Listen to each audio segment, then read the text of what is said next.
नमस्कार, मैं अनीता चौधरी और न्यूज़ अड्डा पे आप सभी का स्वागत है। हमने बताया कि हमारी जो चुनावी यात्रा है पूरे उत्तर प्रदेश के हर क्षेत्र में जाने की कोशिश कर रही है। हमारी कोशिश है कि गांव के उन सुदूर इलाकों में भी जाएं जहां नेताओं का पहुंचना बहुत मुश्किल होता है, जो कहीं ना कहीं विकास की जो गति होती है उससे थोड़ा वहाँ पे धीमा दिखता है या ना के बराबर रहता है।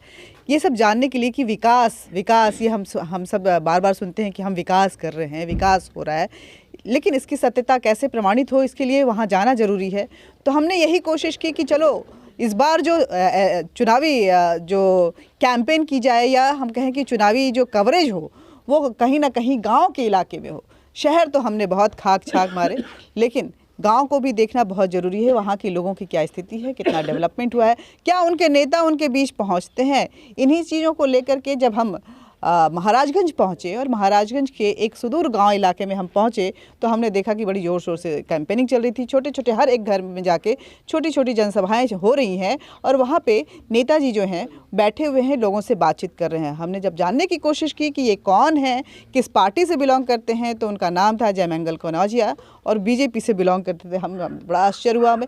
फिर मैं भी उसमें घुस आई, लोगों से सोची कि इनके साथ साथ जो यहाँ लोग हैं उनसे भी बात कर लूँगी तो ये रिपोर्ट कार्ड पूरी तरह से प्रमाणित हो जाएगी कि जो नेताजी कह रहे हैं और जनता जो है वो कहाँ तक मैच खाता है। तो जयमंगल जी, आपको इस इलाके में देखा जो काफ़ी दूर है शहर से, आप महाराजगंज सदर से, शहरी इलाके से हैं। जी, मैं शहरी से हूँ और पहली बार मैं 17 में चुनाव जीता। यही हमारी सम्मानित जनता, सुदूर गांव के लोगों ने चुनाव वोट दिया और जिताया। और मैं तो कह सकता हूँ कि मेरे अलावा जितने लोग यहाँ चुनाव लड़ रहे हैं, चाहे जिस भी दल के हों, ये न रास्ता देखे होंगे इस गांव का और यहाँ पहुँच पाएंगे, मेरा दावे के साथ मैं कह सकता हूँ।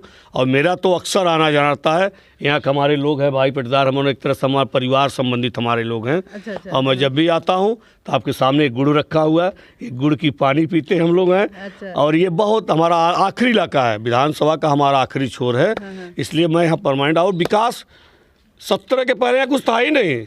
17 के बाद ये बिजली जो आपको दिखाई दे रहा है इस गांव में, 17 के पहले जो खम्बा ये तार दिखाई दे रहा है, ये देश को आज़ाद हुए 70 साल हो गया, मगर यहाँ बिजली नहीं था। जब हम लोग आते थे भाई 17 में जब आया तो यहाँ के लोगों ने कहा कि मुझे कुछ भी नहीं चाहिए, मेरे घर में कोई शादी नहीं करना चाहता है, आप केवल बिजली लगवाइए। अच्छा। मैंने वादा किया था कि अगर चुनाव हम जीतते हैं और हमारी सरकार बनती है, चुनाव भी जीते और सरकार भी बनी, ये सौभाग्य योजना के तहत मैंने चेहरी ग्राम सभा का एक टोला है और बैजनाथपुर, और ये 54 टोला है। इस ग्राम सभा में 54 टोला, बहुत बड़ा, जनपद का सबसे बड़ा ग्राम सभा है महाराजगंज का।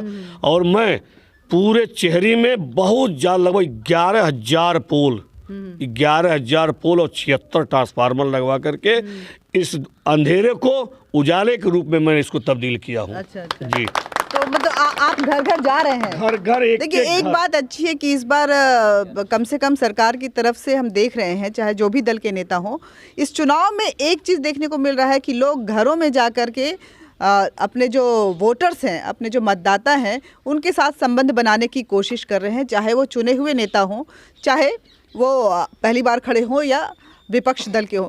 लेकिन चुने हुए नेताओं को खासकर माना जाता है कि थोड़े से उनमें सत्ता का सुरूर चढ़ जाता है। तो मैं आप यहाँ किनके घर में आए हुए हैं, किनका घर है ये? शारदा मौर्य का है आप यहाँ?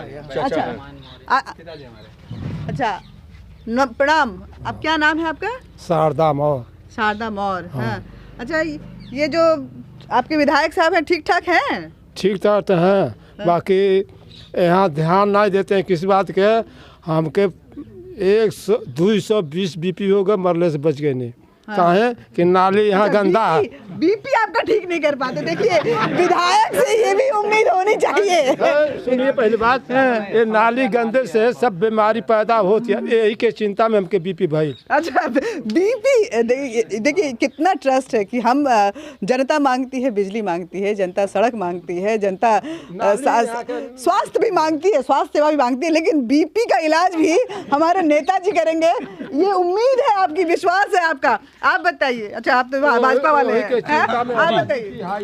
ये बीजेपी यहाँ जीत रही है जी। अच्छा, ये विधायक साहब की रिपोर्ट कार्ड ठीक है? एकदम बहुत बढ़िया, बहुत बढ़िया, बहुत बढ़िया। बहुत बढ़िया है। एकदम। क्या क्या काम किए हैं आपके लिए? ये तो पूरे सदर विधानसभा 318 में तो विकास की गंगा बह रही है। अच्छा अच्छा। चारों तरफ सड़कों का जाल है, हाँ बिजली अपरंपार है। हाँ।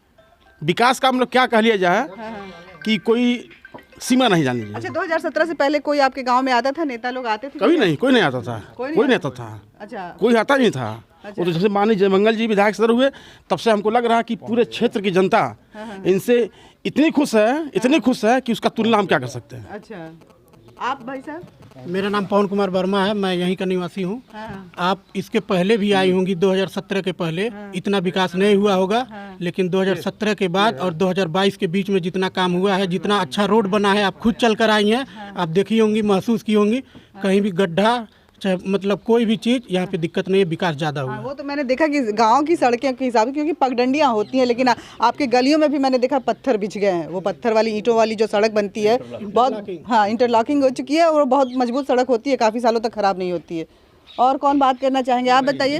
हाँ जी। इसके पहले पूरे विधानसभा में कोई भी विधायक लौटते नहीं थे। अच्छा। लेकिन माननीय जयमंगल जी जो हमारे विधायक हैं वो कोई ऐसा गांव नहीं है जो गांव में 4-5 बार न गए हों, कोई बुलाए तो न जाते हों। सबसे बड़ा यह चीज़ है कि उनके बुलाने पर वह तुरंत वहाँ पहुँचते हैं, जो भी उनकी समस्याएं हैं उनका समाधान करते हैं। यह सबसे बड़ी बात हम लोगों को अच्छी लगती है। एक बात मैंने देखा कि अभी मैं आपका कैंपेनिंग जब कवर कर रही थी तो किसी के यहाँ शायद कुछ शोक भरी घटना हो गई थी। अपने कैंपेनिंग के दौरान भी आप वहाँ गए। आपको क्या लगता है कि ये जो 1-to-1 कनेक्शन है वो आपको यहाँ पे इतना प्यार दे रहा है या जानकारी डेवलपमेंट? नहीं, हमको जानकारी, हमारा लगाव लोगों से वोट भर के लिए नहीं है, मत के लिए नहीं है, हमारा लगाव दिली है लोगों से। हमारे जो विधानसभा के लोग हैं, मैं पारिवारिक संबंध रखता हूं और इसी नाते मैं कभी विधायक बन के रहता ही नहीं हूं। मैं तो इतना सरल भाव से रहता हूं कि मेरे साथ में कोई बहुत फोर्स रहता है, कोई कुछ, जनता रहती है, हमारे समर्थक रहते हैं और हम लोगों से मिल के रहते हैं, यही मेरे खासियत है, खूबी है। आप बताइए। जी, मैं प्रमोद पासवान, चेहरी ग्राम सभा का निवासी हूँ। भारतीय जनता पार्टी में मैं कार्यकर्ता भी हूँ। जहाँ तक कि विकास की बात किया जाए तो वास्तव में 2017 के पहले यहाँ की जनता इतनी त्रस्त थी, जहाँ जैसा कि हम कह लेते हैं कि ये चेहरी ग्राम सभा हमारा बाढ़ बाहुल क्षेत्र है। अब बाढ़ बाहुल क्षेत्र होने की वजह से यहाँ अनेक प्रकार की समस्याएं उत्पन्न होती है। जैसा कि बंधे को लेकर के हमेशा जब भी बरसात का मौसम आता था तो बांध टूटने का डर रहता था, टूट जाता। 2017 में बांध टूटा भी था, जो कि हमारे माननीय विधायक जयमंगल कन्नौजिया जी ने पानी में हल करके लोगों की मदद किए थे, बिना अपने किसी डर का, निसंकोच एकदम चल के घर घर जा कर के लोगों को राशन पहुंचाने का काम, लोगों को बचाने का काम, वीडियो भी और अथक प्रयास किए थे लोगों के लिए। अब की बार तो हमारे सदर विधायक जयमंगल कन्नौजिया जी ने इतना बड़ा योजना ला करके यहाँ रख दिए चेहरी ग्राम सभा के जनता के लिए, जिससे कि चेहरी ग्राम सभा की जनता सुरक्षित रह सके। 7 करोड़ 39 लाख का एक मुफ्त बजट हमारे ग्राम सभा को मिला, जिसके जो कि बीजेपी के कार्यकर्ता हैं, तो लंबा चौड़ा बोलेंगे, मैं आपका उतना नहीं सुनूंगी, बाकी जितना बाकियों का सुनूंगी।